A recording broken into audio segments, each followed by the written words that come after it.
Dr. Lamb, thank you for being back with us on MedCircle. I know you are a certified psychiatrist, but you also work with your clients from the therapeutic aspect as well. And so I can imagine during these therapy sessions, the topic of anxiety comes up. And you explain that there are really three kind of pillars to anxiety. And I'd like to go through those for our members with you.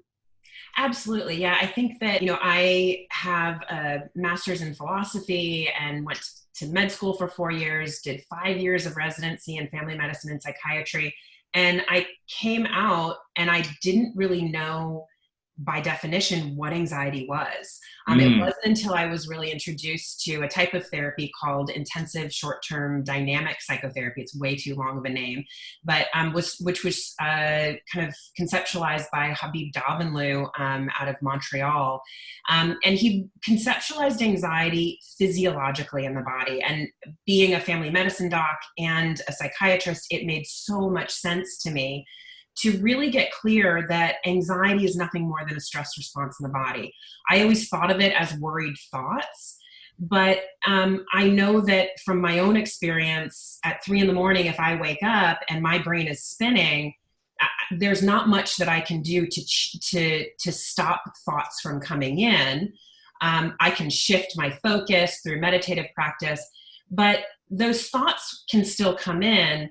And when somebody said to me, hey, it's actually in your body, anxiety is in your body, it's not those thoughts, that I could hold on to and say, oh yeah, so if I regulate my breath through my physiology, I can calm my nervous system and not feel so anxious. And so this to me was so important and so useful to further educate myself on this modality of understanding anxiety. And so the basic conception is that there are three parts of anxiety, but that it's all in your body. It is not the thoughts.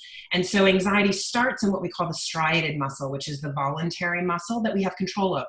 So when I first get anxious, my chest might get tight, my shoulders might go up in my ears, I may restrict my breathing, I may hold my breath, but I have control over that. Those are things that I can drop my shoulders, I can take a deep breath and relax my chest, right? So this is lower level anxiety that I can pay attention to. Now, for most of us, that's the anxiety that we're used to seeing.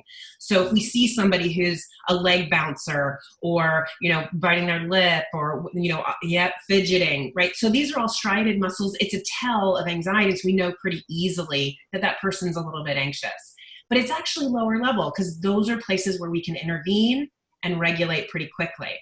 The next level is what we call smooth muscle anxiety. So smooth muscle anxiety is when it goes into muscles that we don't have control over. So these are muscles of what we call the autonomic nervous that control the autonomic nervous system. So my gut, right? I can't control whether or not, well, some people, my 7-year-old just learned how to burp. So you can actually, right? We can actually have some, institute some control.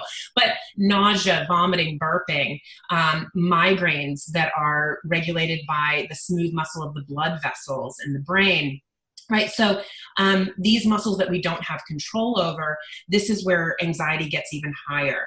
And then the highest level is what we call cognitive perceptual disruption. So this is where our primary 5 senses start to go offline. This is where we can kind of, I call it blipping out, where your brain kind of goes offline. Our vision can get kind of foggy. We can have ringing in our ears. This is where in extreme levels at chronic high anxiety, we can have paranoia, auditory hallucinations. Even in somebody who's not actually schizophrenic or bipolar, right, they can have these really severe symptoms of high anxiety where we almost lose contact with reality. Now, this is very rare, but it definitely does happen, and I've seen it in my practice. So where does a panic attack fall in that? Yeah, so a panic attack is going to be in that cognitive perceptual disruption. This is where we start to actually believe at times, right, I'm having a heart attack or I'm dying, right? I can't breathe, I'm frantic, right? And my brain kind of goes offline where I start to lose touch a bit with reality, right? And so sometimes people's vision can get really wonky during that time. That's a clinical term, wonky vision, yeah. Right? Ringing ears, all of that kind of derealization that can come in a panic attack where sometimes people will feel like the size of things doesn't feel quite right. All of that can happen within a panic attack. So often, I kind of conceptualize that like on a scale of 1 to 10, 1 to 4 is like the green zone of anxiety that we can navigate, we can pay attention to. The yellow zone is that smooth muscle from like a 5 to a 7. And then 8, 9, and 10 is the red zone of where we're really overloaded and in panic mode. So if we know this, what do we do with it? Such an important question, right? So, okay, the striated muscle, I know that I can acknowledge it, notice it, and regulate it. But when we get into the smooth muscle, this is muscle I don't have control over. And cognitive perceptual disruption, I might be halfway kind of floating around somewhere, right? I mean, I've had this experience myself, right? Where it feels like I'm like, I need to ground myself back in. And so if we start at that highest level, that's really the first thing that we do is getting clear about some grounding exercises. So there are things like, I call it I'm sure there's another name for it, but a 5, 4, 3, 2, 1 grounding. So identifying 5 things in the room that I can see, 4 things that I can feel, my hair on my chin, my t-shirt hitting my shirt hitting my arm, right? 4 things that I can feel, 3 things that I can hear, 2 things that I can smell, 1 thing that I can taste, right? So this is a way that I can ground into my present environment and get back into my body. Accordingly, as I just kind of did, right, some isometric contraction into the body, right? If we think about striated muscle going into smooth muscle and then kind of feeling out of our bodies, we actually want to bring in striated muscle contraction. So in some of our outpatient groups, we'll have people get down and do a plank, right? And their vision will start to clear because we're getting that blood flowing and going into the eyes. As we get into the smooth muscle, if we can take just a second to do a little kind of geeky biology piece, the autonomic nervous system has 2 parts, fight or flight, the sympathetic nervous system, and then it's got the rest and digest or going possum, the parasympathetic nervous system. And we often think of fight or flight as anxiety, and that is often a little bit lower anxiety, as opposed to when it gets really high, it can dump into parasympathetic, where rather than the heart rate going up and blood pressure going up with fight or flight, it goes down. And we kind of get drop attacks or can get really fatigued, right? And so activating, getting the blood pressure and the heart rate back up can get us back in our bodies and can bring anxiety down. In the midst of all of this, we want to be oxygenating. So the first thing that happens in that striated muscle is our chest gets tight, we restrict our breathing, and then all of the subsequent symptoms happen. So if I'm not getting oxygen in the same way to my gut, I might have some gut symptoms. If I'm not getting oxygen to my eyes, they're going to get foggy. If my brain's not getting the same amount of oxygen, I'm going to feel lightheaded or feel like I'm kind of not completely present. Might get numb and tingly in the hands or feet.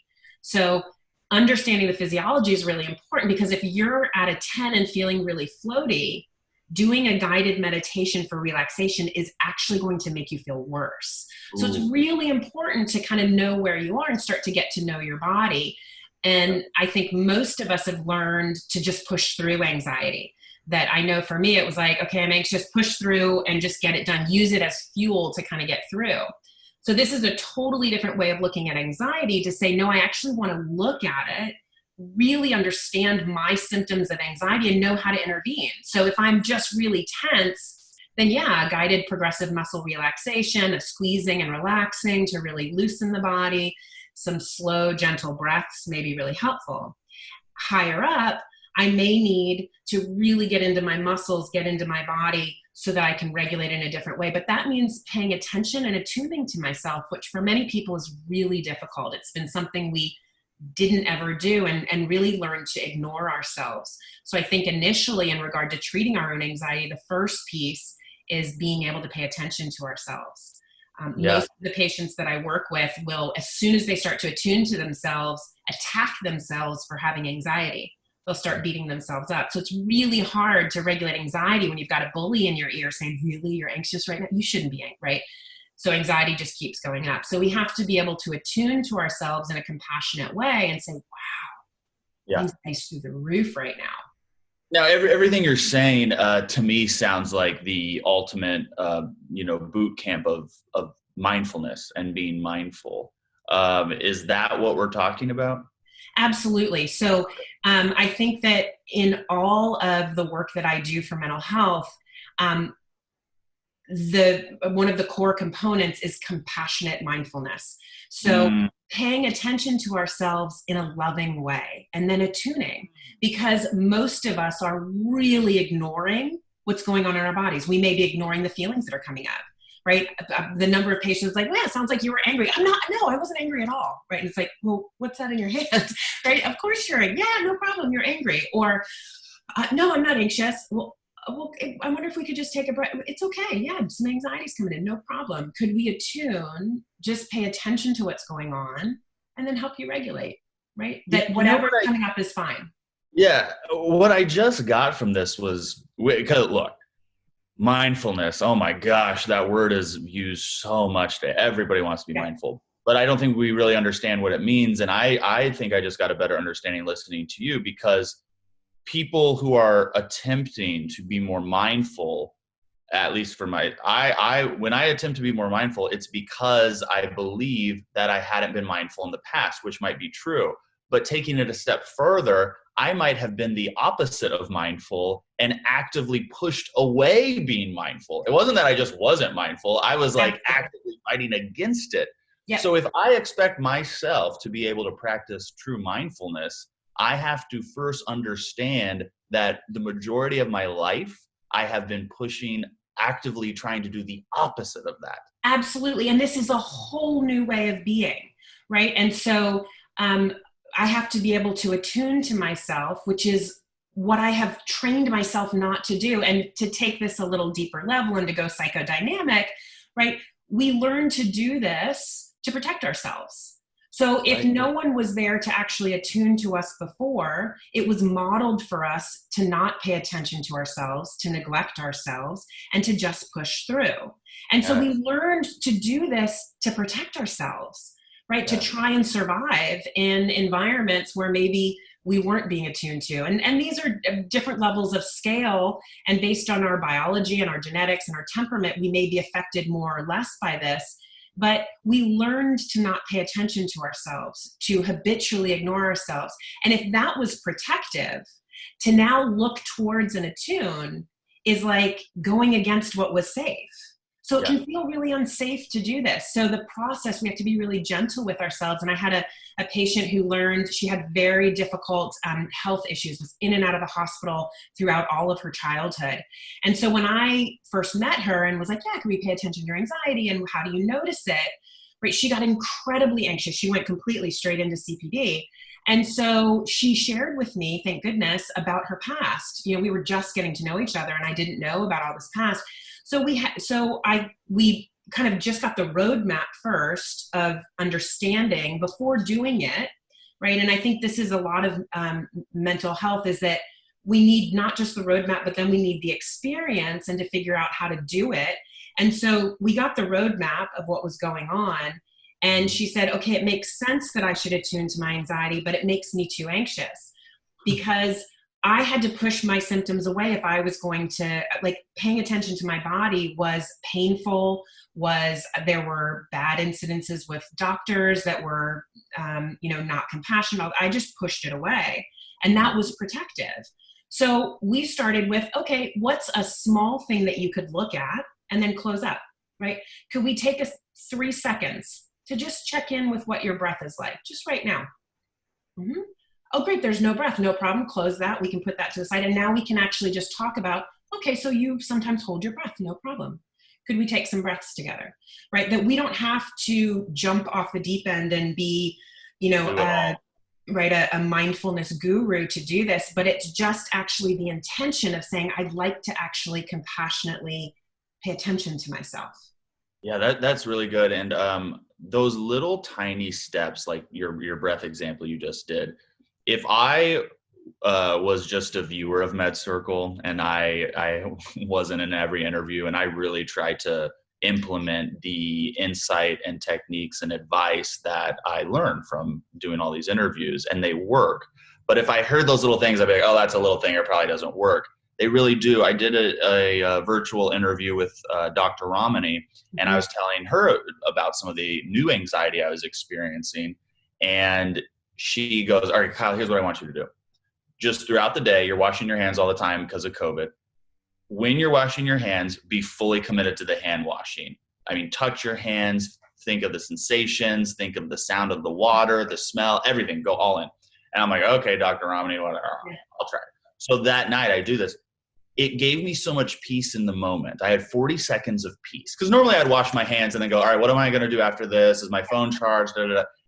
It gave me 40 seconds of peace. But then what happened is that after that hand washing mindful moment, there was residual peace that kind of followed me along. And eventually it dissipated and I was anxious again and whatever. But it gave me a little space to carve out where I could see how if I kept doing this, how mindfulness and that state of better peace, I guess, would be something that would be more consistent in my life. Absolutely. And I think I appreciate you bringing this up, because the things that it takes, if outside of medication, ECT, kind of more invasive and more aggressive treatments, which can be incredibly helpful and useful, right? Yes. The stuff that we're doing psychodynamically and in therapy, these are small shifts, right? And I'm blanking on the author, but there's a book, Atomic Habits.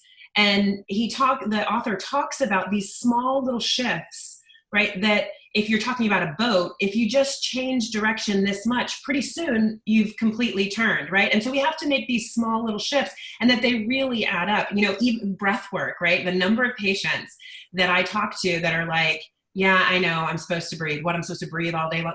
Yeah. And if you do, yeah, it actually makes a big difference. And then when they actually attune to themselves, they do. If I can get somebody to actually pause and not just think, right? This is that connection between my thinking mind and my feeling mind and body.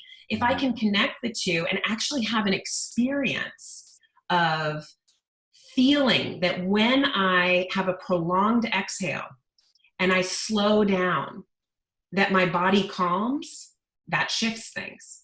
Right? I can't just think about it. And so I have to actually, embody what the cognitive piece is the roadmap, but then I have to get into my body and actually experience these things. Right? I have to allow myself to see that if I get down and do a plank when I'm really, really anxious, that my vision clears.